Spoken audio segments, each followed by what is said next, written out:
இங்க புதுசா கல்யாணம் ஆன பொண்ணு கிராமத்துக்கு வர அவங்க கணவர் வந்ததுமே நீ என்ன படிச்சிருக்க அப்படின்னு சொல்லி கேக்குறாரு. நான் 7வது வரைக்கும் படிச்சிருக்கேன்னு சொன்னதுமே, என்னது அவ்வளவு படிப்பு படிச்சிருக்கியா, பெண்கள்லாம் அவ்வளவு படிக்க கூடாது, இந்த படிச்ச திமிர்லாம் என்கிட்ட காட்டினா வாழை ஒட்ட நெருக்கிடுவேன் அப்படின்றாரு.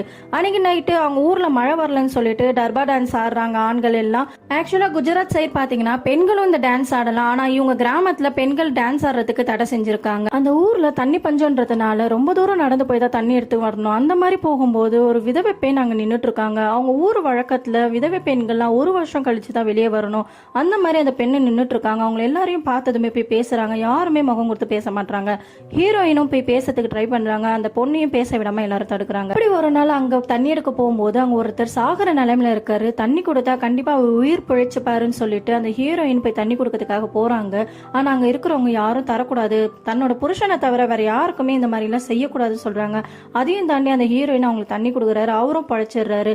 பார்த்தா அவரு டோலாக் வாசிக்கிறவரா இருக்காரு. உடனே ஹீரோயின் அவங்க கிட்ட எங்களுக்காக ஒரு உதவி செய்றீங்களான்னு கேக்குறாரு. நீங்க என் உயிரையே காப்பாத்திருக்கீங்க, உங்களுக்கு என்ன வேணும் கேளுங்க அப்படின்னு சொல்லிட்டு அவங்க முகத்தை கூட பார்க்காம திரும்பி நின்று பேசுறாரு.